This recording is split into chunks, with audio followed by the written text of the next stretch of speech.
Olá a todos, estamos aqui para mais um episódio do Pode Esclarecer. Hoje vamos falar mais uma vez sobre um assunto triste, que é a violência doméstica.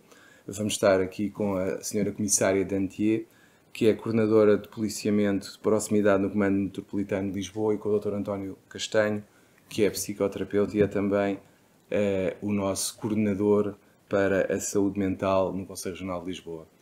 Muito obrigado por terem vindo. Eu começaria logo por lhe perguntar qual é a sua ligação com as situações de violência doméstica no Comando Metropolitano. Isto começou já em 2005, quando tirei o curso de formadora da violência doméstica e quando entrou em vigor a primeira vez o auto padronizado de violência doméstica. Quando foi implementado, e foi nessa altura que eu tive o primeiro contacto com a violência doméstica. E desde aí não parei, porque fui trabalhar para a primeira divisão, para o policiamento de proximidade, e tínhamos as questões da violência doméstica também ligadas com crianças, com jovens, com pessoas com deficiência, migrantes, estrangeiros. Portanto, foi um mundo para descobrir. E desde aí não parei, portanto, tenho estado sempre ligada à violência doméstica. Diga-me o seguinte, no policiamento de proximidade, pelo que disse, há muitas situações de violência doméstica. Em termos de percentagem, mais ou menos, estamos a falar, eu presumo que, dada o próprio nome, a proximidade, permite identificar muitas situações. Sim.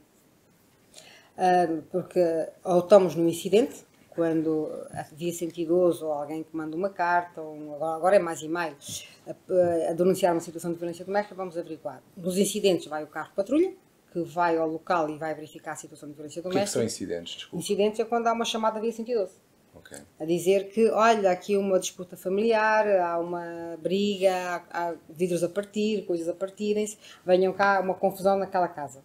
E quando o carro de patrulha chega, nesse incidente, normalmente vai averiguar o que é que se passa em concreto. E daí acaba por identificar as pessoas intervenientes e perante a história que é contada, vai enquadrar se é em violência doméstica ou não. Normalmente é, e quando é, fazer o expediente e todo o procedimento relativamente à violência doméstica. Mudou muito desde 2005, temos vindo a aperfeiçoar os mecanismos, a legislação tem vindo a mudar e atualizar-se e ir ao encontro das necessidades dessas populações.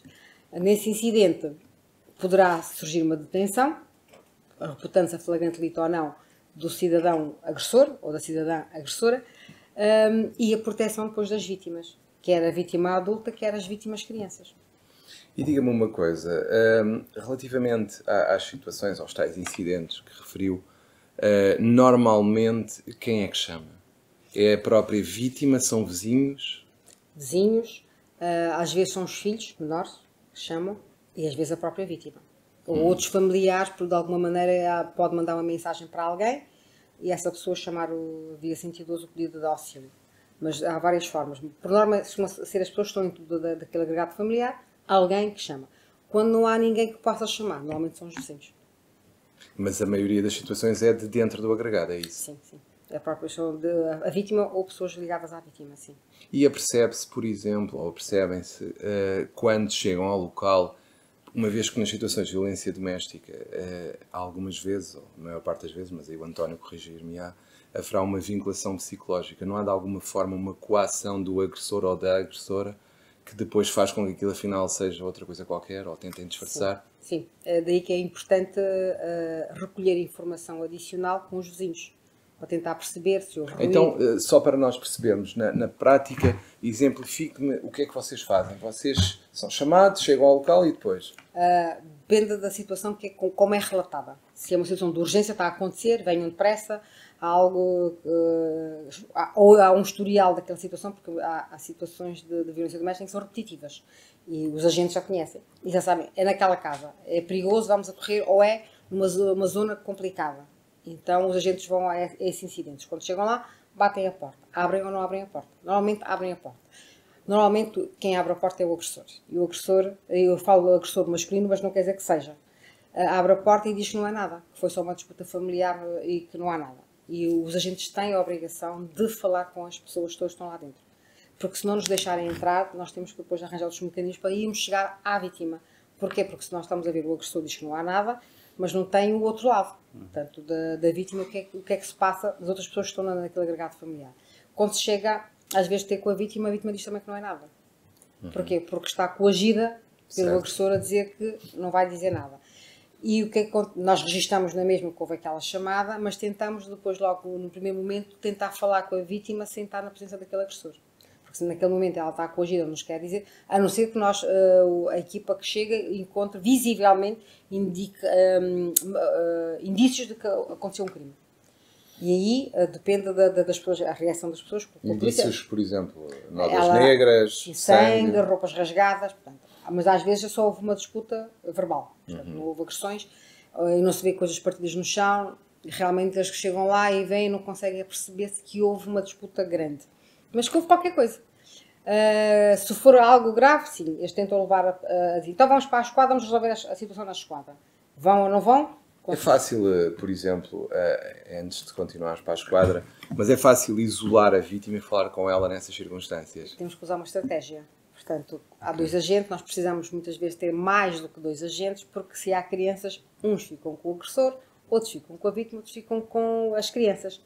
Para quê? Para tentar separar a vítima ou possíveis vítimas daquela pessoa que nós identificamos que seja o agressor. Porquê? Porque nós sabemos que nas relações de intimidade que há esta coação e que a vítima não irá dizer nada quando está na presença daquela pessoa.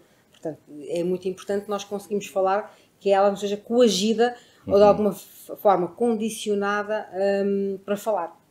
E quando nós conseguimos, ela diz-nos que sim. Às vezes ele está à frente da porta, já nos aconteceu, dizer que não há nada, não queremos nada, e ela na parte está a dizer que sim com a cabeça, entra.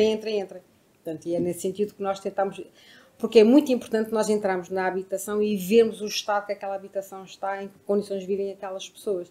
Porque muitas vezes não sabemos se há pessoas acamadas ou não, se há pessoas com deficiência. Temos de saber a realidade daquela família, o que é que se passa. E atualmente não é só uma família, há apartamentos que nós entramos que a família vive num quarto e há outras famílias nos outros quartos. Portanto, nós temos que perceber a dinâmica daquele apartamento, daquela casa, o que é que se passa realmente naquela casa.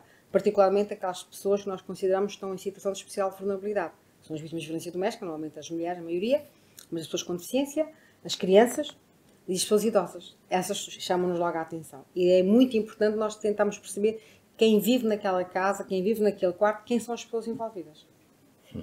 E diga-me uma coisa, então aí, quando fala sempre que o agressor pode ser uma mulher, mas acontecem situações de violência sobre homens? Sim, sobre homens, de outros homens, ou também de mulheres, ou de mulheres contra mulheres. Portanto, os casais agora, nós temos que considerar que não é a família tradicional que sim, isso já não há. Isso. Portanto, nós temos que ver que famílias é que nós temos ali. Podem ser dois homens com filhos, duas mulheres com filhos, ou homem e mulher. Temos que ver. Mas temos casos de homens também que são agredidos por mulheres, sim. E diga-me o seguinte, nessas situações de mulher a mulher, ou de homem ao homem, ou de mulher ao homem, há especificidades ou é tratado da mesma forma, digamos, a situação em si tem especificidades ou não? Não. É um caso de violência doméstica, independentemente das pessoas envolvidas, temos de saber quem é o agressor e quem é a vítima.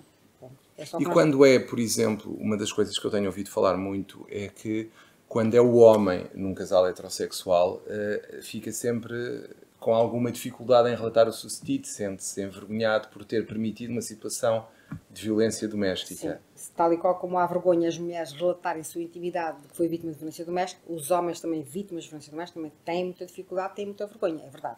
Têm muita vergonha relatar a dizer que foi a minha mulher que me fez isto ou que me fez aquilo. Com toda a segurança que sim, têm mais vergonha. Muitas vezes nem querem dizer nada, mesmo quando vão ao hospital quando a situação é grave. Aliás, homens e mulheres, e particularmente os homens, não vão dizer que foi por vítima de violência doméstica, vão dizer que foi um acidente doméstico. Portanto, nós dizemos que as casas das pessoas são autênticas armadilhas, porque as pessoas lá estão sempre a cair e a aleijar-se, batem contra os móveis, contra tudo. Mexem-se. Sim, não, os móveis mexem-se e batem sempre no olho. É uma pontaria muito grande. Mas há pouco, quando eu interrompi, ia falar da parte em que tinham que ir para a esquadra. Como é que vocês decidem que têm que ir para a esquadra e não tentam ou não conseguem resolver no local e decidem vamos para a esquadra? Porque em casa é a área de conforto do agressor, na esquadra já não é. E aí nós conseguimos separar o agressor de um lado, a vítima para o outro. Quando é que decidem essa parte? No local. No local. E depende se ele colabora ou não colabora. Sim. Se ele é colaborante ou não. Porque muitas vezes se ele sai sob detenção, vai sob detenção, vai algemar. É diferente, sim. Vai. Mas normalmente quando ele diz eu também quero ir, também quero apresentar queixa contra ela. Ok. Muitas vezes acontece, ela quer ir para a escola porque também quer contar a sua versão da história. Sim. Sim, senhor, é permitido, sim, senhor, faça a sua, vai contar a versão dos seus factos, da sua realidade. E perante o que ouvimos do alegado agressor e da alegada vítima, é que nós vamos verificar, naquele caso em concreto, quem é a vítima e quem é o agressor, não é? Porque às vezes há agressões mútuas. Como é que começou o incidente, quem começou, como é que começou a discussão, e às vezes fala-se com os vizinhos, portanto vai-se recolher informação. E as crianças que estão lá, que também são testemunhas, e elas também contam muitas histórias. Não é bem a história que o agressor, o alegado agressor, nos contou. E é fácil falar com os vizinhos, ou os vizinhos dizem que não tem nada a ver com o assunto e não querem falar? Eles contaram a história, contam, não querem ser identificados. Okay. Não querem fazer parte do processo. Isso não. Ok. E na esquadra as coisas são mais pacíficas? Ou... Sim, porque em casa... porque não têm, ali não têm o controle sobre nada. Portanto, estão numa sala, estão distantes de outras pessoas, e quer falar, às vezes começam a chorar, já como nos aconteceu, o agressor depois começa a chorar, perdeu a cabeça, foi o álcool, foi uma dívida, foi não sei o quê, portanto, conta a história. Mas depois temos a vítima, e a vítima temos que verificar se ela tem necessidade, por exemplo, de ir ao hospital. Porque se foi uma agressão física, muitas vezes ela sai daí e nem vai para a esquadra, vai diretamente para o hospital, as crianças também vão para o hospital. Portanto, e nós conseguimos resolver a questão, separando as pessoas envolvidas, que é mais fácil nós falarmos, cada um à parte, e livremente as podemos contar a história toda, não é? Eu, antes de passar ao António, queria fazer uma pergunta. Eu só lhe queria fazer mais esta questão, que era a seguinte. Sabendo nós que muitas das vezes as vítimas acabam por recuar na parte do julgamento e muitas das vezes elas são a única prova, o vosso cuidado na recolha das tais provas adicionais que falou há pouco, como é que funciona? Ou seja, vocês conseguem ter operacionais e pessoas para depois ir fazer algum tipo de pesquisa?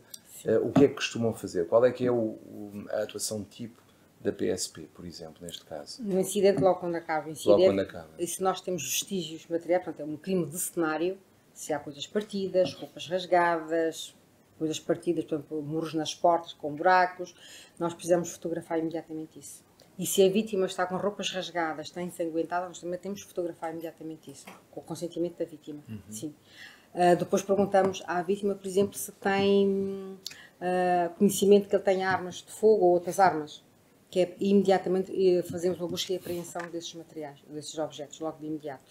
E se houver algo também em casa que suscetível de ser utilizado ou que tenha sido utilizado no outro incidente que não tenha sido chamado à polícia, nós também queremos saber e também vamos buscar. Portanto, nós temos a equipa de investigação criminal, que está a trabalhar também à noite, que vai fazer essa reportagem fotográfica e vai fazer a busca e apreensão. Portanto, recolhe todos os vestígios que estão ali. Com a vítima também, a roupa toda é apreendida e tentamos acompanhar a vítima também no hospital, ou pelo menos a equipa que está no hospital, nos hospitais aqui em Lisboa, nós temos um posto policial, damos conhecimento para que imediatamente acompanhe aquela vítima, que é para não perder de vista a roupa que a vítima leva. Porque temos que acautelar também se há ou não crimes de natureza sexual. E nós temos que aprender também esta roupa e fazermos toda a recolha e fotografarmos depois a vítima depois de tratada. Portanto, essas fotografias são mesmo muito, muito importantes para criarmos para o processo. Em casa, os objetos e o estado em que a casa está. Tudo aquilo que a vítima nos consiga dizer, porque as vítimas muitas vezes não conseguem falar. Não conseguem falar, porque estão muito nervosas. Claro. Ou estão nervosas ou estão desmaiadas. Ou estão desmaiadas, sim. Claro. Então temos que acompanhar, depois temos que verificar se lá nos diz alguma coisa, ou se tiver crianças em casa, se nos dizem mais qualquer coisa. E às vezes dizem. E vamos recolher esses bens e apreendemos. E criamos isto para o processo. Depois já a prova testemunhal. Vamos falar com os vizinhos, familiares, amigos, colegas de trabalho. Portanto, todas essas pessoas fornecem, porque aquele incidente para nós pode ser o primeiro, mas para a vítima não é. Portanto, pode ter havido incidentes. Já uma história. Uma história. E há pessoas que viram ela com o olho negro, com lesões no corpo, já a viram que às vezes ela cabisbaixa, ou ela, por exemplo, tem ido a ser acompanhada por um psicólogo, tentar fazer tratamentos. Já teve situações em que ela foi ao médico de família e que registrou esses incidentes, as crianças também. Familiares que a viram, ou ela reportou situações anteriores com familiares, amigos ou colegas, e é muito importante sabermos quem são essas pessoas e criarmos tudo isso para o processo, e depois o Ministério Público irá decidir o que é que há de fazer com tudo aquilo, não é? E diga-me o seguinte, e em relação, por exemplo, a outras comunidades onde o agregado pode estar inserido, como escolas, sei lá, natação, futebol, também costumam tentar perceber por esses Também. Precisamente quando há crianças, sim, temos de falar com a escola, e neste caso os professores ou os educadores, quando estão nos jardins de infância, para perceber também se, porque esta violência, quando é com o adulto, também as crianças são outras vítimas. Com a Convenção de Istambul temos que inscrevê-las assim. Imediatamente temos que, não só por isso, mas também pela Lei 147/99 de 1 de setembro, que é a Lei de Promoção e Proteção de Crianças e Jovens. Para quê? Temos que perceber se aquelas crianças estão em segurança ou não. Porque a vítima adulta, ela pode regressar depois a casa. E as crianças, como é que ficam no meio disto tudo? Temos que ver se regressam a casa ou não. E para isso é preciso também recolher informação com as escolas, com a creche, e quem cuida daquelas crianças, para percebermos também como é que elas chegam a casa. A escola, porque muitas vezes as crianças, se a mãe está com, por exemplo, com uma depressão nervosa, cabisbaixa, com a autoestima em baixo, ela muitas vezes não é tão boa cuidadora dos seus filhos. E isso reflete-se nas crianças. Nas notas. Nas notas, na forma como as crianças chegam em casa, também chorosas. Ou as crianças que, por exemplo, não dormem em casa por causa do incidente, estão sempre super em vigilância ativa, para tentar perceber o que é que se passa com os pais, e não dormem. E quando chegam na escola, dormem. Então, adormecem. Adormecem porque estão seguros, ali ninguém lhes vai acontecer nada. Mas em casa estão ali a vigiar os pais, acordados, a ver todo o mínimo barulho. Isto prejudica as crianças, no seu sono, na sua concentração, tudo isso. E na escola acabamos, porque muitas vezes nós que descobrimos a situação de violência doméstica não é pelo incidente, é pelo comportamento das crianças na escola. Porque os professores comunicam? Comunicam porque ou a criança chora muito, ou a criança está muito triste, ou revelou que o pai bateu na mãe, e é aí que nós chegamos. E é através de muitos incidentes que nós conhecemos através dos filhos. Muitos mesmo? Sim. Curioso. E diga-me o seguinte, há pouco falou que os vizinhos não queriam ser identificados quando falavam. Sim. O resto da comunidade também tem o mesmo tipo de atitude? Ou há mudanças? Por exemplo, o professor tem uma colaboração diferente? Colabora, mas também não gosta de participar muito, porque não quer ir a tribunal. O problema é irem a tribunal, não querem ir. Podem relatar, podem explicar, até fazer um relatório. Só perguntam se vão ser chamados para tribunal. Não querem ser testemunhas. É muito difícil consciencializar essas pessoas que são importantíssimas neste processo. Mas, sendo o crime de natureza pública, nós comunicamos assim, claro. Não tem como escusar-se de ser. Portanto, se sabe alguma coisa, o Ministério Público há de decidir se a sua participação é ou não importante. E vai. E nós arrolamos. Portanto, os professores, os educadores, os vizinhos, todas essas pessoas, sim. Porque as escolas, quando denunciam, quer que a escola segura fique o processo. Mas depois não se quer meter muito ao barulho. E as pessoas não querem ir a tribunal porque o que é que elas dizem? É perca de tempo, porque vão muitas vezes. Vão muitas vezes, são chamados em comportamento, depois há greves, depois há adiamentos. Pois, diga-me o seguinte, considerando a sua experiência nesta área, nota diferenças entre o seu princípio e a atualidade? Sim. Em que termos? Em termos policiais, bastante. A polícia é muito mais atenta, presumo. Sim, e nós, com a criação dessas estruturas de atendimento policial a vítimas de violência doméstica e com a formação que temos dado contínua, melhoramos muito no atendimento e no encaminhamento das vítimas. E também depois trabalhar em rede, trabalhar com outras organizações, não ficar tão centrado na polícia. E nós não conseguimos sozinhos, de forma alguma, debelar isto. Portanto, tem que ser com todos os atores que trabalham direto ou indiretamente com esta temática da violência doméstica. E trabalhamos todo em rede e sabemos o que é que cada um faz, qual é o seu papel no meio disto tudo. Isso é mesmo importante para nós conseguirmos ajudar mais vítimas, mais cedo, particularmente certo. Com as crianças, o mais cedo, o mais precoce possível, para que não deixemos as crianças viverem este sofrimento atroz. Passam a meninice, a infância e a juventude em violência doméstica, não pode ser. Temos que quebrar este ciclo de alguma forma. Porque nós sabemos que, e aqui o Dr. Castanho poderá dizer melhor isto que eu, que essas crianças que vivem neste ambiente tóxico, porque é um ambiente tóxico, poderão ser potenciais vítimas ou potenciais agressores. E nós temos que quebrar o ciclo da violência doméstica. Essas pessoas, muitas destas crianças, aos 12, 13, 14 anos, são bullies. Claramente. Porquê? Porque é a única forma de chamar a atenção que existem. E de se sentirem fortes. E sentirem fortes, serem alguém, porque em casa são maltratados, seja de que maneira for. Porque às vezes há pessoas que dizem, não, mas as crianças não sentem, nem sequer estiveram lá. Não estiveram lá naquele incidente, e os anteriores estiveram lá. E mesmo assim, quando chegarem a casa, vão ver o quê? O pai e a mãe zangados, não falam com o outro, os silêncios, não comunicam, mandam recados através dos filhos. Já estou a mãe isto, já estou ao pai isto, e andamos nisto. E as crianças já percebem-se que houve qualquer coisa, que os pais não estão bem, depois não há passeios, não há jantares, não é aquelas coisas de família saudáveis. E reflete-se no comportamento das crianças, na vida saudável destas crianças. Eu gostava de saber também o outro lado, ou seja, falou do lado da polícia, mas e a comunidade? O que é que se sente em termos de evolução sociológica da comunidade desde que começou até hoje? Se é que há diferenças, ou se está tudo na Há mesma? recuos e há avanços. É. Há recuos E e então, avanços. se calhar, começamos pelos recuos e depois deixamos o melhor para o fim. Porquê? Porque é triste, mas verificamos que os jovens... Recuos? Porque nós consideramos que os jovens deviam estar muito mais para além, porque a violência doméstica já se fala há tantos anos, mas nós notamos nos jovens e os adolescentes, e até jovens universitários, que eles, de alguma maneira, legitimaram a violência. E acham normal fazer certas coisas que, se calhar na minha geração, nós não admitiríamos. A sério? Sim. Eu também tenho ouvido falar disso, mas custa-me um pouco a perceber, porque numa altura em que se fala tanto em igualdade de género, as mulheres estão a assumir um papel preponderante na sociedade, mas ainda sente isso? Sim, os jovens fazem isso. Como é que um jovem... Universitários? Universitários, sim. Na violência do namoro está aí. E maioritariamente homem sobre mulher. E também nos adolescentes até as universidades é metade, mais ou menos. Metade? Metade. Tanto elas quanto eles. É a maneira como o ciúme patológico quase, a forma como são agressivos uns com os outros, o controle que fazem, e o Dr. Castanho já mencionou isto, o controle coercivo que eles fazem um sobre o outro. Quer raparigas, quer rapazes. É atroz. Tem que saber a password da sua rede social. É uma prova de amor. Prova de amor? Isso é particular. Eu alguma vez abri alguém a minha carta? Não. Então, o teu Facebook ou o teu Instagram é teu, é particular, não é de mais ninguém. Ninguém tem que ler o que tu escreves, a não ser que tu publiques. Mas eles permitem isto. Do e-mail, a password, partilham isso muito facilmente. E, aliás, há uns que querem o Facebook os dois juntos. O casal. É.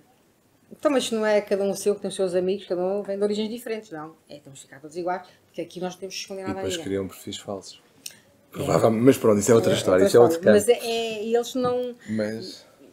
acabam por misturar as coisas, tal ordem, e deixam-se subjugar muito facilmente por causa do amor, ou com aquilo que eles consideram que é amor. E aí, quer seja homem, quer seja mulher, é igual. E são violentos. E há igualdade de género. Sim. E na agressividade, na forma do controle, chamar nomes, isso é igual a rapazes e raparigas, é igual. É uma coisa atroz. É triste, é muito triste. Tal como os rapazes dizem que não gostam que tu fales com aquele teu amigo, elas também não querem que tu fales com aquela tua amiga. Exato. É exatamente igual. É isso. Sim, essa parte eu também já ouvi. Infelizmente. E diga-me o seguinte, há mais recusa ou esse é gravíssimo? Esse é gravíssimo porque significa que o ciclo se vai perpetuar. Exatamente. Não vai parar. E se calhar com consequências ainda mais graves do que as atuais. Sim. E outro recuo é as pessoas adultas a não acreditarem no sistema. Porque leva-se muito tempo, porque a comunicação quando fala houve 29 mil casos de violência doméstica, quantos é que chegaram a julgamento? Quantos é que foram condenados? Não vale a pena fazermos isto. Estamos a trabalhar para trás. Sim. Estamos a trabalhar para trás. Sim, sim. E tem mais algum recuo? Porque, de facto, está a ser muito esclarecedor a nossa conversa, que eu já sabia, mas ouvir de alguém que está no terreno, confesso que por um lado é assustador, mas por outro lado é gratificante, porque são coisas que nós temos andado a falar os dois em conferências sucessivas e pronto, alguém que está no terreno confirmar o que infelizmente já nós tínhamos ouvido falar e com a sua experiência infelizmente é gratificante, porque as pessoas parece que não percebem. Sim. A forma como se comunica é fundamental hoje em dia. E o investimento que se faz nesta área. Ou não se faz. Ou não se faz. Não, é por isso que eu lhe estou a dizer. Leis são muito giras, elas feitas. Operacionalizar isto é que é difícil. É sempre mais fácil apresentar um plano. Sim. É sempre mais fácil apresentar um plano do que executá-lo. Então, se nós temos, para mesmas situações, portanto, para variedíssimas situações, melhor dizendo, temos as mesmas pessoas a trabalhar nelas. Onde é que elas têm tempo? Para executar isto. Há tantos planos para isto. Claro. Como é que vou executar estes planos todos se são sempre as mesmas pessoas? Tem que haver investimento de recursos humanos e materiais. Nós não conseguimos chegar lá. É impossível. Claro que não.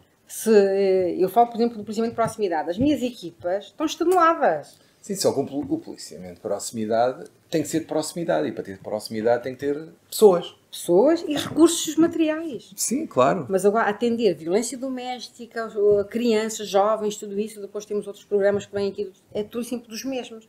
Nós, quando vem um programa novo em nós, para quem é que vai executar isto? São os mesmos. Claro. São os mesmos, portanto, é mais uma subcarga sobre os mesmos. Claro que sim. Isto, no caso da PSP, mas também nas outras instituições também, que são os mesmos. As mesmas caras, anos após anos, são sempre os mesmos. Isto cansa e vai desgastando essas equipas. Sim, e a desmotivação, infelizmente. Sim. Mas nós não podemos desistir por causa das nossas vítimas. Não, claro que não. Claro incentivamos sempre. Olha, pode ser que amanhã seja um dia diferente, seja melhor. Haja uma coisa nova que venha para nos ajudar.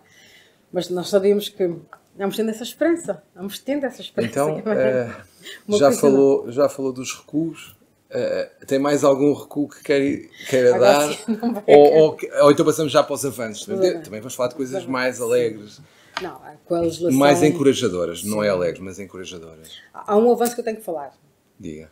Que é que na lei não está prevista que os filhos que batam nos pais, que não tenham uma idade idosa, não seja considerado violência doméstica. Isso para mim é um recuo que nós ainda não ultrapassamos. Sim. Porque já aumentamos com a linha D, que os filhos, nossos, teus e os vossos, já estão todos, não é? Estão aqui, mas ficou de fora os pais que se não houver coabitação não é considerado violência doméstica, ou se tiver uma idade que não for considerada idosa, também está fora da violência doméstica. É considerado vulnerável, especialmente vulnerável. Se não for especialmente vulnerável, não entra. E isso faz com que nós tenhamos uma franja de pessoas, e a sociedade não percebe porque é que um filho bate no pai e o pai tem 50 anos, não é considerado violência doméstica porque ele já vive na sua casa, não é? Ou porque foi posto fora de casa. Não é porque não há coabitação. E ele também não é especialmente vulnerável. Ficou de fora. Este é um recuo. Não, é um recuo completo e não faz sentido nenhum. Ainda para mais nós sabendo que cada vez mais os filhos dependem dos pais e nós sabemos que essa dependência... E vivem muito tempo dentro de casa. E vivem muito tempo dentro de casa. Não, agora nós temos que os adolescentes só até aos 30 anos.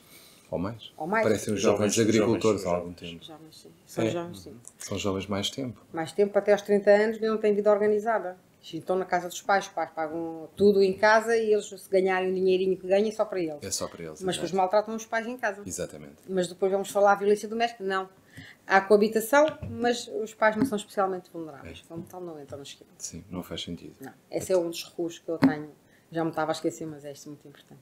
E muito importante mesmo. E avanços? Avanços têm a ver com a legislação também. A linha D que foi agora em 2021, que ajuda... A linha E, assim, nos ajuda a incluir as crianças todas do agregado familiar. Que de alguma maneira tocam aquele agregado familiar. Porque há crianças que só vão passar férias, há crianças que só vêm aos fins de semana, mas tocam naquele casal que há violência doméstica. Seja que tipo de casal for, as crianças estão lá. E depois, claro, sejam sobrinhos, todas as crianças que lá estão, nós incluímos, isso é muito importante. E claro, também consideramos que todas as crianças são outras vítimas na violência doméstica. Sim, o estatuto da vítima para as crianças também, muito importante. Isto para que o processo depois, quer com as comissões de proteção, quer com os tribunais, avance, porque são vítimas especialmente vulneráveis, temos um tratamento especializado para elas, isso sim. E criar esse trabalho em rede, que não existia, que tem vindo a melhorar a rede social nos municípios, eu falo aqui de Lisboa, no sentido de criarmos estruturas para atendimento para estes crimes, porque não é só o crime de violência doméstica e os crimes que andam na órbita da violência doméstica, e que se faça crimes contra as pessoas, e as pessoas que estão em situação de especial vulnerabilidade. Por exemplo, um idoso que é vítima de um roubo, muitas vezes também precisa de ser tratado de uma forma diferenciada. E isto faz com que o trabalho em rede, as estruturas, temos espaço para acolher essas vítimas, temos psicólogos, principalmente, para ter, logo no primeiro momento, sim, a falar com a vítima, no incidente, a acompanhar. Portanto, os técnicos de apoio à vítima são mesmo muito, muito importantes. São poucos. Precisamos de mais. Precisamos desses técnicos todos. E trabalhar, porque a polícia era mais fechada, porque tratava mais da proteção, do crime, era a polícia, mas agora esta abertura com outras organizações, especializadas ou não, mas que lidam com a violência doméstica, neste caso as autarquias, muitas freguesias, as câmaras municipais, as entidades especializadas, ONGs ou IPSS também que trabalham, com as escolas, trabalhamos todos. e sabemos o que é que cada um faz, mas precisamos melhorar ainda isso. Ainda mais essa rede, essa articulação. E os advogados, o que é que acha? Sim, é muito importante, porque eu tenho pena que muitas vezes não se tenha logo um advogado para trabalhar logo isto, para explicar, porque as vítimas, às vezes, nós podemos explicar... Sendo que as vítimas, já que estamos aqui a falar num podcast de advogados, o que é que acha que os advogados poderiam ajudar nessa fase inicial? Porque o que eu sinto às vezes é que, isto já parece quase... o tenham noção, mas é verdade. A vós pedem-vos que sejam polícias, psicólogos, advogados, técnicos de apoio à vítima, etc, etc, etc. E o que eu sinto é que isso é ainda mais extenuante do que falou há pouco, porque Sim. isto cansa-vos muito e não estão formados para isso. Não é isso que deveria ser-vos pedido.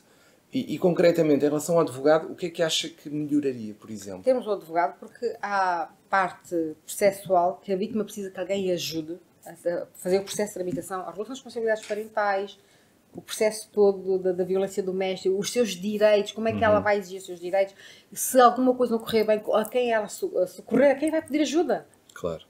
Os advogados estão para isso, para explicar, Claro. olha, o caminho é este, faça isto. Então, com as crianças é mesmo muito importante, porque depois os pais andam em litígio, e quem que se defende as crianças daquele litígio? Exato. Precisamos dos pais, de um advogado ali para as crianças. Se a criança quer fazer uma coisa diferente e os pais não autorizam porque estão em conflito, alguém tem de defender aquela criança. Aliás, eu ainda há um tempo tive um processo em que, como havia um conflito entre os pais, o pai não deixava a mãe levar a criança à Euro Disney. Sim. E eu pensei, como é que é possível um pai fazer isto? Epá, não se percebe. É inacreditável. Percebe-se. Sim. Percebe-se que é uma estratégia de controle sobre o outro. Sim, claro. Por exemplo, nós ao domingo à noite, férias ou festas, dias festivos, em que a criança tem com um progenitor e vai para o outro e vice-versa. E depois, quando chega a casa, as crianças vão para lá todos os hospitais. Ai, por amor de Deus, o que é que aconteceu? Porque há sempre uma suspeita de abuso sexual. Por amor de Deus. Quem vai defender aquela criança daquele procedimento intrusivo na sua intimidade? Quem vai? Sim. Mas é muito frequente essas situações, então. Infelizmente só. Quer do pai, quer da mãe. É igual. Não, porque tem que atingir outro. Porque se a mãe tiver o namorado, é o namorado.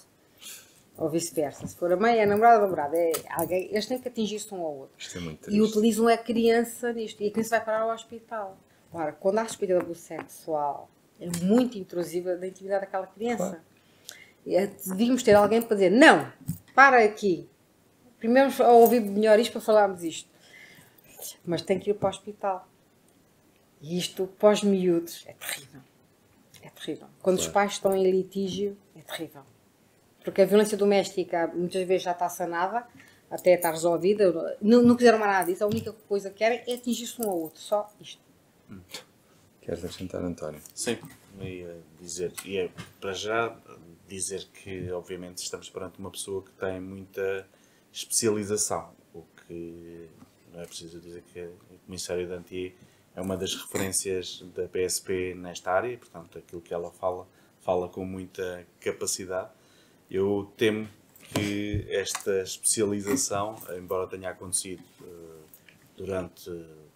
Eu também fui polícia, como sabemos, ainda está muito aquém especialmente nos primeiros contactos, na resposta de primeira linha. Muitas vezes esta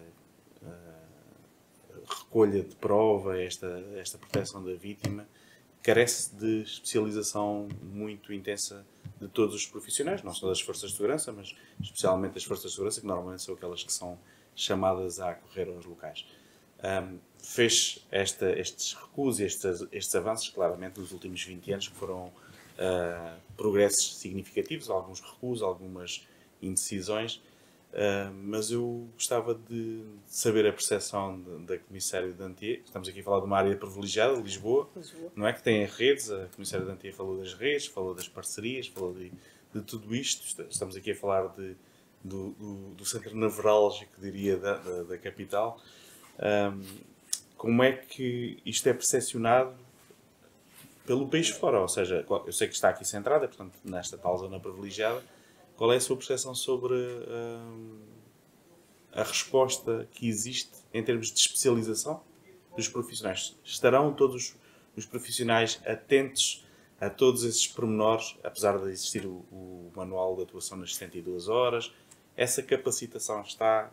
Qual é a sua percepção sobre a capacitação real da recolha de prova e de encarar o crime de violência doméstica como um crime de pleno direito e não apenas dependente da palavra da vítima? Não sei se foi clara. A pergunta, o enquadramento foi muito extenso, mas estamos aqui a falar da especialização. Tem a ver com o território. Onde a vítima se insere. E tem que ter sorte nisso. Começa por aí. Não é para dizer aquele ditado popular que Lisboa é Lisboa, o resto é paisagem, não é bem assim, mas é quase assim. Ou seja, há em territórios que de facto têm uma boa estrutura, uma rede e trabalham muito bem e fazem um trabalho impecável, a articulação entre os órgãos de polícia criminal e a rede que tem, há outros que não têm recursos, não têm respostas sociais. Para além de Lisboa, se tivesse que apontar outro local onde de facto houvesse uma boa implantação deste esquema de proteção das vítimas, que é Porto? Porto, Cascais, aí. Okay. Amadora também, não é? Mas agora aqui, isto reportas ao Comando de Lisboa. Pois é Amadora, diferente. Não é? Agora, se fora de Lisboa, área metropolitana, portanto, porque é Porto, sim. Porto. E a PSP fez agora um esforço desde o ano 2021 com a implementação de uma norma interna, que é uma norma de execução permanente, em que dá indicações e orientações muito próprias internamente. E foram criadas estruturas de atendimento policial a vítimas de violência doméstica. Isto faz com que implementar isso em Lisboa até parece que foi fácil, não foi, mas conseguimos, mas nos outros territórios não é assim muito fácil por falta de recursos humanos. Isto traz porque vai calhar sempre as mesmas equipas. Equipas especializadas, estamos a falar das equipas especializadas. Exatamente. Existe muito mais gente que atua na área da violência doméstica em primeira resposta que não são especializados. Exatamente. E aí essa formação que a senhora Comandante tem não está acessível ainda a todos. Neste momento, a PSP a Direção Nacional tem feito cursos de certificação de profissionais para trabalhar nesta matéria e já vamos no terceiro curso e são cursos com 5 anos. Quando é que começaram? Começamos o ano passado, embora tivéssemos já cursos anteriores, mas agora é mesmo um projeto em que há uma certificação de quem trabalha nestas estruturas e quem trabalha fora delas. Ou seja, esta formação é uma formação muito completa, que lhes permite trabalhar durante 4 anos quando estão nesta estrutura e 6 anos fora dela, e isto dá-lhes uma capacitação e conhecimentos e saber como trabalhar e identificar situações de violência doméstica muito mais facilmente e como geri-las. Porque depois não é só um incidente propriamente dito, depois é a avaliação de risco e contínua. Porque a violência doméstica, às vezes, há vítimas que pensam que ao denunciarem que acaba a violência.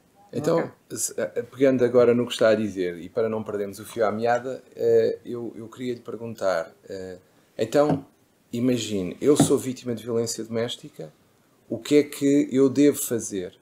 Por exemplo, enquadrando-se aí no que está a referir, ou seja, o que é que poderia facilitar o vosso trabalho e que às vezes as vítimas podem não fazer? As vítimas, por exemplo, têm memória que elas aparecem e desaparecem. Uma coisa que devem ter é, nós temos com o notebook, anotar os incidentes, dia e hora, local, quem estava, quem não esteve. Porquê? Porque depois vão se esquecer das datas, porque uma das coisas que nós temos quando fazemos a inquisição à vítima ou quando ela nos vem denunciar é não sabe dizer as datas, as horas, os locais, é muito difícil. Diário. Do diário. Um diário da violência doméstica. Da violência, sim. Vão escrevendo aquilo que pelo menos mais importante para elas, o que aconteceu, e vão escrevendo isso. Porque depois é fácil nós relatarmos. Claro que se ela nos disser que foi no Natal, é fácil nós tentarmos localizar o incidente, se foi ao hospital ou não foi, e às vezes não vão. E é muito importante que as vítimas vão ao hospital ou um médico, não pode ser, não tem necessariamente ser um hospital, mas seja vista por um médico. Porquê? Porque há um registro clínico das lesões, isso é muito importante, pois o MP há de pedir, o Ministério Público há de pedir depois esses relatórios. E não pensar que ao denunciar o caso de violência doméstica que o agressor vai cumprir pena, não necessariamente, há outros processos, mas pelo menos a denúncia. Porquê? Porque há agressores que têm um sentimento de impunidade quando ela lhes acontece e muitas vezes saltitam de vítima para vítima. Terminam com esta porque zangaram-se, mas agrediu-a, depois arranja outra vítima e anda neste processo. Porque nunca ninguém foi capaz de apresentar uma queixa contra ele. E às vezes o que ele precisa é pôr um travão naquele momento, travar. fazer um tratamento, fazer qualquer coisa e ele ter consciência de que o comportamento dele não é bom, é mau. Mas essa queixa ser feita, não tem que ser necessariamente ser a vítima, ser outra pessoa, mas que haja essa denúncia. E há muita dificuldade ainda em pessoas que não sejam a vítima vir denunciar. Como não se querem meter no processo, não querem denunciar. Uma vez familiares próximos. E coisas muito graves. Muito graves. Só sabemos, às vezes, como eu disse, através das crianças. E agora, se não querem vir à polícia logo, há outras entidades no território que recebem a vítima e protegem a vítima e depois vão disputar o processo. O que interessa é que tem que chegar a alguém. Isso é mesmo e que outras entidades é que se pode recorrer? Portanto, depende de onde está inserida, há uma rede social em cada município e em cada município há um plano municipal contra a violência doméstica, assim grosso modo. Okay. E está implementado uma estrutura de atendimento para essas vítimas. Portanto, e há técnicos que estão lá. É preciso saber, conhecer que existem essas estruturas, irem apresentar a queixa ali, que depois já há de fazer a articulação com órgãos de polícia criminal do local, ou então ir a uma esquadra ou um posto a GNR. Isso, e essas estão abertas. Existe o guia de recursos da SIC, tem todas as estruturas que estão lá. Mas as pessoas não sabem. As pessoas não sabem. E fora de Lisboa, para ir à internet. Procurar. Sim, Voltando ao curso que o António lhe questionou, e estava a falar, esse curso, no fundo, é uma sensibilização de quem tem que trabalhar nesta área para as situações. A capacitação profissional de técnicos de polícia para trabalhar nesta temática e trabalhar como deve ser. Porque sabemos o que é o artigo 152, toda a gente sabe, mas depois de trabalhá-lo e fazer como lidar com a vítima, lidar com o estado do humor da vítima, lidar com as crianças, lidar com o agressor, lidar com as testemunhas, lidar com os recuos e avanços da vítima, só quem percebe a dinâmica da violência doméstica, porque não vamos ter aquele papel que nos diz assim, ela está lá porque gosta, então, não é a primeira vez que apanha, mas não percebe. Os mitos e estereótipos permanecem. Os mitos que têm associados a isto. Não diminuíram? Não. Se nós temos jovens que acham que quanto mais me bates, mais eu gosto de ti. Okay. E faz com que vai-se perpetuando isto, não é? Ora bem, é necessário ter realmente estes técnicos capacitados, saber como agir e como reagir a um incidente de violência doméstica. Daí que era muito importante nós termos, que eram os que estão no carro de patrulha, que são os primeiros a chegar a um incidente, e temos logo à retaguarda outra equipa de apoio. Porque uns vão para o agressor, outros vão para a vítima. Isso é necessário recursos para irmos aos incidentes. Porque há incidentes que envolvem muitas pessoas. Depois é preciso trabalhar as formas diferentes. É o hospital para os adultos, o hospital para as crianças, é preciso o agressor, também às vezes também é preciso levar para o hospital para a urgência psiquiátrica, porque muitas vezes naquele momento tem um surto, tudo isso leva tempo. E nós precisamos de recursos, não só os da polícia, mas recursos também da comunidade, para ajudarem nisto. E por isso é que é fundamental essa rede, uma rede especializada do combate à violência doméstica e de género no seu território. E bem identificado para as pessoas saberem que existe aquela resposta. E essa resposta na comunidade é fundamental as pessoas saberem que isso existe. E acho que as pessoas já sabem? Não sabem. Muito pouco. Nós precisamos de ter campanhas, neste caso Lisboa, a dizer onde é que estão os recursos de Lisboa, que as vítimas não sabem. Vão sabendo agora algumas, passa a palavra, sim, mas precisamos massivamente de explicar às vítimas aonde é que podem dirigir-se para pedir ajuda. Porque não é só a polícia, que sabem, elas sabem que a polícia sim, onde é que elas estão, mais ou menos sabem. Mas depois há outros recursos que não têm que ser só a polícia, que podem ir a esse espaço e podem pedir ajuda. Porque há vítimas que às vezes não querem, como têm medo que irem à esquadra, apresentam a denúncia, o agressor pode ser preso e vai cumprir pena, eles não querem isto. Querem é que termine a violência. Então, mas há outras formas de fazer cessar esta violência, ressocorrendo-se de outras instituições que estão no território. Que depois vai-se avaliar se há necessidade de fazer ou não essa queixa, se a vítima quer fazer essa queixa ou não, e se ela deve avançar ou não. Porque mas depende da vítima, porque nós temos vítimas que, por exemplo, chegam à esquadra, só querem informações. E não se identificam, só querem saber informações. E dão-nos claramente um caso de violência doméstica. E como é que vamos registar quando não temos o nome da pessoa, nem o local, não sabemos quem? E a pessoa recusa a identificar, mas ficamos nós com o processo. Ou então denunciam, mas não dizem quem são as pessoas. Mandam só a morada. Às vezes quando dá a morada ainda é fácil, vamos lá. Mas chegamos a casa, as pessoas dizem que não aconteceu nada. Não basta sensibilidade e bom senso, é preciso capacitação. Capacitação técnica. Não é um polícia por ser polícia, ou um advogado por ser advogado, ou um psicólogo por ser psicólogo que é especialista nesta área. Carece de muito treino, muita formação e muita... E os técnicos de apoio à vítima... Quem cuida dos cuidadores? Pois, isso é outra. porque nós sabemos que isto é desgastante, quem está a lidar aqui, quem ouve os casos, quem ouve as maleitas destas pessoas. Eu já ouvi alguns casos e vou acompanhando alguns, e eu não estou a ver alguns diretamente, ouço por interposta pessoa, não é? São terríveis. Como é que as pessoas conseguem viver naquele ambiente, naquelas condições? Como é que conseguem viver? Quem E cuida como de é que... vocês? A pergunta era quem cuida de Exatamente. vocês. Ora bem, isso significa que estes profissionais precisam ter um escape para poderem... E tem? Vão tendo alguns, nós temos a divisão de psicologia que nos vai dando apoio, e há outros que não querem ir para esta forma, vão particularmente. Aqui, ou então pedem para sair. Dizem, Para sair da área. Já não consigo trabalhar mais aqui. Já esgotei o meu plafond sobre isto, tenho que sair daqui que já não aguento isto. E tenho que sair mesmo. E quem trabalha nessa estrutura, nós dizemos, há uma supervisão de um graduado, portanto um chefe, e depois tem um oficial. Estejam atentos aos vossos homens e mulheres e vejam o estado psicológico deles. Há sinais, e tentem falar. Quando temos o técnico de apoio à vítima, também a trabalhar no espaço, também é muito bom, porque também vai vendo... Vai sinalizando. Vai sinalizando e diz... Alguns com formação em psicologia. Não é? Exatamente, que vão fazendo esse papel. Vão falando, e claro... Mas felizmente ou infelizmente, para mim é mais infelizmente. Os polícias que trabalham nessas estruturas acabam por rodar muito, porque aqui em Lisboa... Entra todos os polícias novos e saem os que já estão há muitos anos a trabalhar com know-how, com experiência, com sabedoria, com técnica e vão para outros comandos. E nós ficamos sempre com os mais jovens. Temos que voltar a formá-los, não é? Portanto, as pessoas ficam há algum tempo, os que ficam cá, há algumas pessoas que trabalham já há alguns anos nisto, mas há outros que 3 anos estão a mudar. E normalmente é o limite. Então, e fazendo este investimento em cursos, depois mesmo assim as pessoas saem, é isso? Saem, mas podem ir para outro comando e vêm trabalhar para esta área. Sempre na mesma área. Sim, podem ir para a mesma área, mas ou não, e podem fazer uma interrupção e depois voltar a validar. Mas porque é mesmo estimulante trabalhar aqui na violência doméstica. Porque não é só estes profissionais da polícia, mas como também os outros que trabalham na rede. Trabalhar também... nesta área não é a mesma coisa que trabalhar num crime qualquer. Exatamente.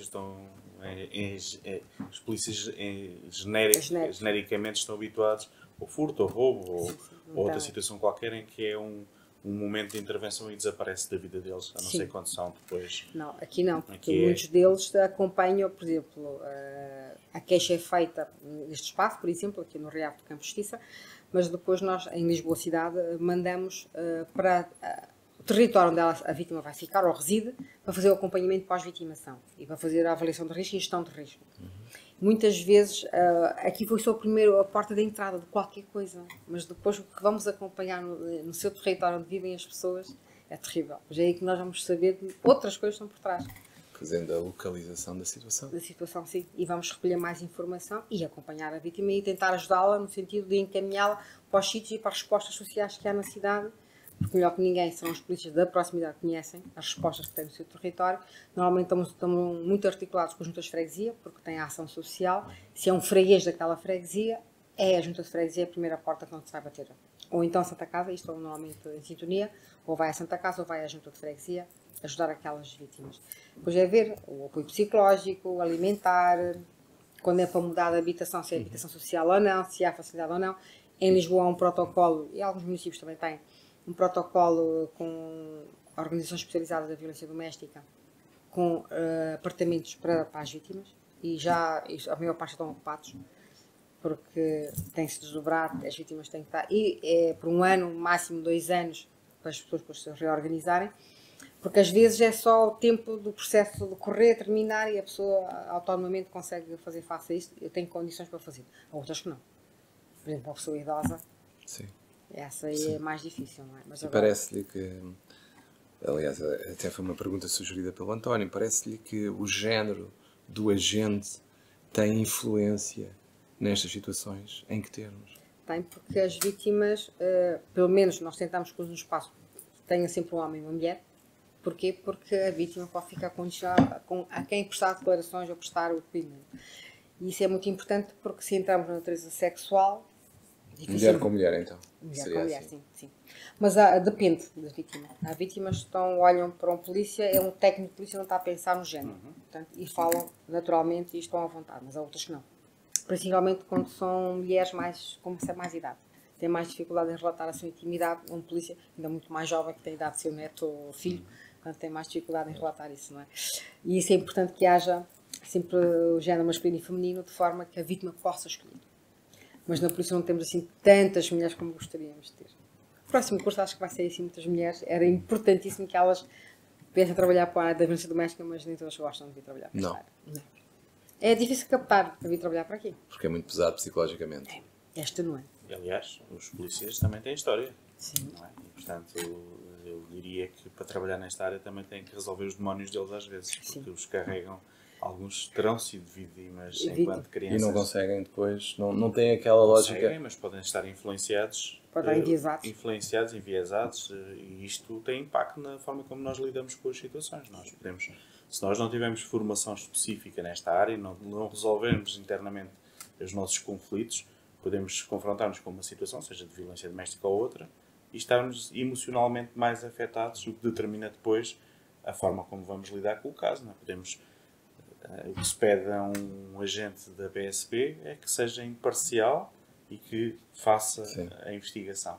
Se eu estou condicionado pela minha história pessoal, porque fui vítima de violência doméstica quando era criança, ou vi a minha mãe ser batida ou o meu pai ser batido, se calhar pode ou não influenciar, mas é importante que se tome consciência de que isto está lá e que até que ponto é que isto tem que ser trabalhado internamente. A influência do trauma, então. Claro, e isso, eu não sei se é feito ou não na escolha, eu peço desculpa por trazer novamente aqui a minha experiência enquanto ex-polícia, mas a forma, hoje está muito melhor, obviamente, a forma como se fazia inicialmente este tipo de encaminhamento de profissionais para determinadas áreas tinha a ver com a sensibilidade. Isso não basta. É preciso muito mais. Tem que se perceber se aquela pessoa tem condições emocionais para lidar com este tipo de pressão. Que não é exatamente a profissão policial por si é já uma profissão extremamente exigente em termos emocionais. Muito stress cumulativo. Esta especificidade da violência doméstica exige que os profissionais estejam resolvidos. Porque isto todas as situações passam para casa. Sim. E estas ainda mais. E arrastam-se. O Comissário da Antia falou das crianças, das vítimas adultas, que ficam muitas vezes, eu sei, e com muitas vezes com os contactos de profissionais das forças de segurança para contactar destas estruturas, e eles não saem do serviço e deixam isto à porta da esquadra. Ou à porta depois, não conseguem. Portanto, isto tem que ser gerido. Quem cuida dos cuidadores tem sido, e a Comissária da Antia já me ouviu falar sobre isto várias vezes, tem sido uma preocupação que eu tenho manifestado, não tão frequentemente como nas outras áreas, mas para se ter um serviço de qualidade é preciso que os profissionais que entregam esse serviço estejam bem emocionalmente e consigam lidar com estas coisas. Os demónios. Porque senão não vão estar condicionados e isto tem implicações na qualidade do serviço que é prestado à vítima também. Portanto, é nesta dimensão. Tem que estar livre dos seus preconceitos, livre de traumas. Os mitos, estereótipos. Nós, as vítimas, às vezes temos técnicos e nós pensamos que este é um aspecto de vítimas perfeitas. Na violência doméstica não há vítimas perfeitas. Sim. Ora bem, nós podemos ter, por exemplo, um homem vítima de violência doméstica, do outro homem, e nós temos que ter um profissional capaz de lidar com aquela pessoa. Não ter estes preconceitos de lidar com aquela. É uma vítima. Se é uma mulher que foi agredida por outra mulher, lidar com aquela mulher. É uma vítima, se é uma criança, se é uma idosa, porque as vítimas não são vítimas perfeitas. E elas, conforme elas nos chegam, é por isso que as nossas respostas sociais que nós temos na cidade e no país, querem vítimas perfeitas. Claro. E colaborem, que estejam disponíveis, que passem informação. A qualquer hora do dia e da hora, e às vezes não acreditem piamente no sistema, sem reservas, e muitas vezes é difícil trabalhar com vítimas com problemas de saúde mental, é difícil trabalhar com vítimas com dependências, porque muitas dessas dependências são decorrentes da história de vida e da violência e o profissional que não tenha capacitação para perceber que muito, por exemplo, aquela mãe ou aquele pai é alcoólico ou tem dependências de substâncias porque carrega uma história de vida tremenda e até pode ser de violência doméstica, pode influenciar a forma como ele lida com aquela pessoa. Sim. Não acreditando, desvalorizando, estigmatizando esse processo de ajuda e, portanto, essa capacitação dos profissionais tem que ser, é um trabalho.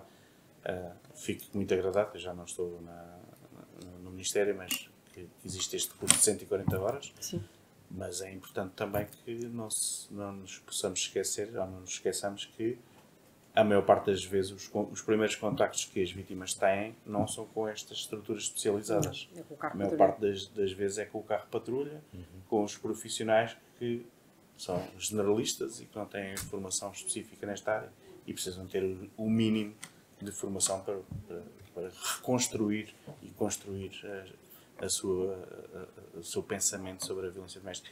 Deixe-me Claro, só fazer aqui uma questão, aqui, um desafio que é para todos, não é só para a Comissária da Antia, tem a ver com o paradigma da violência doméstica associado apenas e exclusivamente à violência física. Ainda temos este paradigma? Não. Ou esse paradigma já está afastado? Não, aparece porque a física aparece sempre com a psicológica logo. E depois tem outros associados a Estou a sexual. falar de si, eu sei Mas não, mas os agentes que trabalham nessas estruturas sabem. Sim. E as pessoas, as vítimas? Porque as pessoas ainda existem. Só se aparecer com marcas é que é considerado de violência. Como é que eu vou provar que eu tenho problemas psicológicos porque é da violência psicológica que durante décadas fui vítima? Uma das coisas que as vítimas mais respondem é que quando se pergunta se é vítima de violência doméstica é dizer não, ele nunca me bateu. Ele nunca me bateu, exatamente. E nós depois Isto não é só nas vítimas, é na comunidade em geral que ainda está, quando se fala de violência doméstica, a ligação é sempre à física. Os profissionais já não. Tem que explorar um bocadinho, porque muitas vezes, e a lei também mudou, uma delas com a parte patrimonial, do crime financeiro, porque os idosos é mais que sofrem muito. Isto também é de 2021, uma alteração Sim, muito sim. importante. Foi muito importante porque foi incluída que quem for usufruir do património financeiro da pessoa idosa, não é? E está a exercer sobre ela a violência doméstica, e existe muitos casos desses, porque os filhos e os netos acabam por lhes tirar o cartão multibanco, usarem o dinheiro, usarem a casa, colocarem o idoso num lar qualquer e ficarem com a casa e com o dinheiro do idoso. Cada vez mais, infelizmente é isso. Não é? Eu, para terminar mesmo, menos que o António tenha mais alguma questão, queria-lhe fazer uma pergunta que era o que é que melhorou com estes atendimentos que existem agora, com estas novas salas, com estes novos gabinetes, especialmente preparados para receber as vítimas? Acha que foi uma grande evolução? Acha que as vítimas perceberam a evolução e estão satisfeitas? Qual é que é o balanço que faz? Muito positivo. Porque aqui em Lisboa, nós, na área metropolitana de Lisboa, e particularmente onde está a PSP, nós temos 8 estruturas iguais a estas. 8. A última abriu agora no dia 27 em Loures, dia 27 de abril. Ao termos uma equipa especializada, que tem um entendimento próprio, e ainda mais com o novo auto de violência doméstica, é extenso, porque faz-se o auto e faz-se a inquirição logo em simultâneo, logo a seguir à vítima, tem que ter conhecimentos para poder fazer aquilo e sem constranger muito a vítima. E tem que ser rápido, porque isto é um processo longo. E este espaço dedicado à vítima não é só para receber queixas. É uma forma da vítima se descontrair, porque nós permitimos que uma vítima chegue aqui. Por exemplo, se ela chega-nos ao meio-dia, de certeza, o incidente foi durante a noite, ela não jantou. Não tomou um pequeno almoço. Não almoçou. Está cheia de dores de cabeça. Como é que nós aqui podemos submeter uma vítima destas para fazer um relato da vida dela com dores de cabeça? Não faz. Temos que ter compromisso para dores de cabeça aqui. No paracetamol. E temos que lhe dar de comer logo de imediato. E nós conseguimos porque nós temos uma rede de suporte à retaguarda. Neste caso aqui é a Junta de Freguesia do Parque das Nações, que nos fornece as refeições. Pequeno almoço, chá, umas bolachas, uma papa para o bebê, uma muda de fralda. Aqui nesse espaço nós temos isso. Essa colaboração com as juntas de freguesia tem funcionado? Tem. E sem isso nós não conseguiríamos chegar lá. Se não é as juntas de freguesia, no caso de Lisboa é as juntas de freguesia, nos outros tem sido o município. É fantástico, porque sem isso nós não conseguiríamos sobreviver. Porque nós não temos nem para dar um café, a não ser que seja o agente a pagar o café. Que era o que acontecia há 20 anos. Há 20 anos. Há 20 não, anos temos era uma assim, máquina de café. eram os agentes que pagavam as refeições às vítimas e iam buscar as coisas. Sim. Temos leite, fraldas, papas, para dar às crianças, para dar aos adultos, porque muitas vezes, por exemplo, à noite, sim, temos vários protocolos, por exemplo, à noite, chegam aqui, não comeram. Como é que nós vamos submeter a um trabalho daqueles sem comer? Temos que dar a comer. E as crianças? Às vezes sai arroz com salsicha, arroz com atum. Eles limpam tudo. Sim. Isso é mágico. Mas pelo menos, depois um chazinho, uma sopa quente, maravilha. a pessoa sente-se reconfortada fisicamente, imediatamente consegue ir ver. Colabora. E depois, os agentes aqui não têm tempo para terminar o auto, ou seja, enquanto na esquadra nós estamos preocupados em fazer o nosso turno, olhar para o relógio, temos de ir, que temos coisas para fazer, quem entra aqui, quando entra uma vítima, já sabe, o seu relógio parou. Agora temos a vítima, ela passa ao centro da nossa atenção e temos de trabalhar com ela o tempo que for necessário. Claro. Depois, quando tudo estiver mais ou menos resolvido, até podemos ser rendidos, mas enquanto quando ela entra, sou eu que vou atendê-la, é até ao fim. Houve situações que os agentes até tiveram que ir levar as vítimas ao local onde ela foi acolhida, porque depois não conseguiam desligar-se. E os polícias agarraram a vítima e foram com ela até ao sítio onde ela foi pernoitar. Porque estabeleceu uma confiança com aquela pessoa e depois, essas pessoas, nós dizemos assim, olha, se precisar de alguma coisa, pode ir à esquadra mais próxima, se é para mudar a morada, o número de telefone, elas já não vão. Vêm para aqui, porque aqui foram bem recebidas. Sentem-se acolhidas. Exato. E bem Este acolhidas. é o espaço para elas. É o espaço seguro. É o espaço seguro, têm tudo e têm tempo para conversar. As vítimas chegam, é só para ir tomar um café com os agentes. E às vezes trazem novos factos, mas é uma forma de entrarem e relatarem, porque se sentem confiantes naquele espaço, naqueles profissionais, e perguntam, o agente que me atendeu, quando é que está de serviço? Está no dia tal, às tantas horas. Então eu venho nesse dia. E só vem naquele dia, porque é a pessoa com quem estabelecer aquela relação de confiança e proximidade. Isso é fantástico, porque os agentes aqui têm que, mesmo à distância, telefonar para as vítimas. Fazerem essa gestão. Saber se está tudo bem, precisam de alguma informação, porque quando saem daqui levam meio quilo de papel. Com o estatuto da vítima, mais o auto, e muitas vezes entre eles a 100 sai 50 mil, como nós dizemos na gíria. É preciso depois alguém acompanhar aquela vítima e tentar explicar todo o processo. Com calma, no tempo dela. Sim. Isso não se faz no atendimento aqui, porque aqui é recolher prova, temos que fazer isto para o MP, ir ao hospital, fazer isto, despachar estas coisas. Depois temos que ter tempo para a vítima. Claro. E então, estas equipas fazem o contato telefónico, depois temos outras equipas que normalmente vão se articulando e dizendo, olha, tens esta vítima, particularmente, olha, vê isto, há uma situação assim, e passamos o processo para outros colegas. E fazem claro. Muito bem. O problema é quando as nossas vítimas não são aqui de Lisboa, porque vêm muitas vítimas para aqui, mas não são de Lisboa. É aqui o nosso drama. Como não são de Lisboa, comete-lhes. Porque basta ir para a margem sul ou para mais longe, ficamos com problemas. Não há respostas, não chegam por tudo. Não há respostas. Sim. Não há respostas. Sra. Comissária, foi um prazer imenso falar consigo, ouvir as suas histórias de vida e perceber que de facto gosta do que faz. Sim. E por isso dou-lhe os meus parabéns, porque fazer o que se gosta não é para todos e vê-se mesmo que gosta. Dou-lhe os parabéns por isso e seguramente que a sua estrutura funciona muito bem e melhor por causa disso. De facto, foi um prazer imenso. O António, é sempre um prazer falar contigo. E revê-lo também foi muito bom. E pronto, voltamos numa próxima. Obrigado aos dois. Até uma próxima oportunidade, um próximo episódio do Pode Esclarecer. Muito obrigado.